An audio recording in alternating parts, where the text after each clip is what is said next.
soal ini membahas mengenai respon imun sekunder. Jadi memang kalau ada kata sekunder berarti ada yang primer.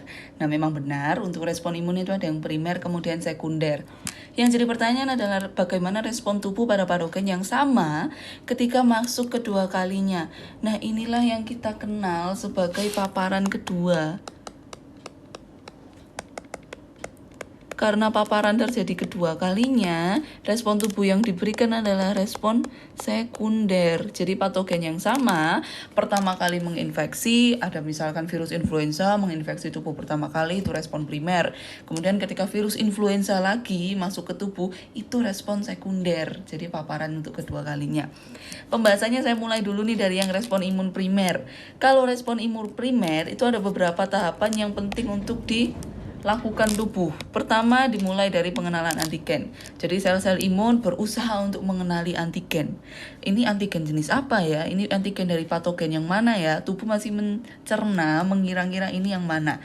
Setelah mengenal, kemudian terjadilah aktivasi limfosit. Entah itu limfosit B maupun limfosit T. Jadi ada dua jenis limfosit yang ada di dalam tubuh. Kemudian setelah teraktivasi terjadilah diferensiasi. Untuk limfosit B, diferensiasinya menjadi sel B plasma serta sel B memori.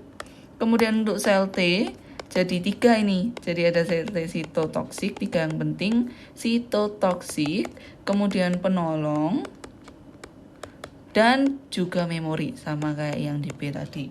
Plasma, sel B plasma inilah yang nantinya akan berperan dalam menghasilkan antibodi. Kemudian sel T yang penolong akan langsung menghancurkan patogen.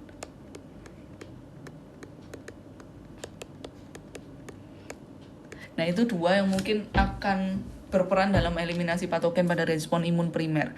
Nah kalau ngomongin soal ini, karena ada 3 tahapan, ini cenderung lama. Jadi responnya itu lambat, eliminasinya akan juga terjadi lama. Berbeda dengan respon imun yang sekunder. Pada respon imun sekunder yang berperan adalah sel memori. Sama seperti yang tadi dihasilkan dari respon imun primer, ada sel memori. Karena namanya memori, itu punya memori jangka panjang. Jadi, sudah diserang ini sama virus influenza. Mereka ingat-ingat, tubuh sudah kenal virus influenza.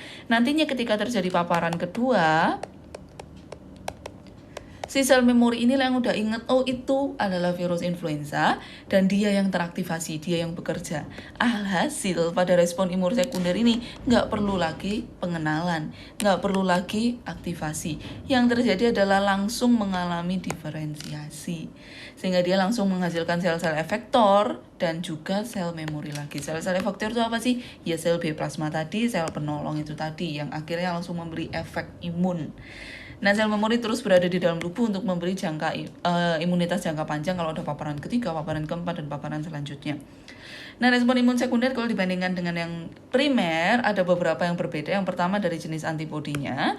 Kalau jenis antibodinya pada respon imun primer, itu biasanya IgM. Tapi kalau pada sekunder, itu biasanya IgG yang banyak. Kemudian jumlah antibodi. Kalau yang primer itu konsentrasinya rendah akhirnya.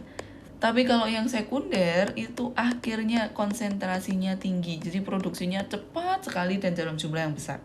Kemudian waktu udah dijelasin dikit ya tadi. Kalau primer itu lamban, jadi eliminasinya lamban. Kalau yang sekunder itu lebih cepat. Kenapa cepat? Ya karena nggak perlu mengenali, nggak perlu mengaktifasi lagi.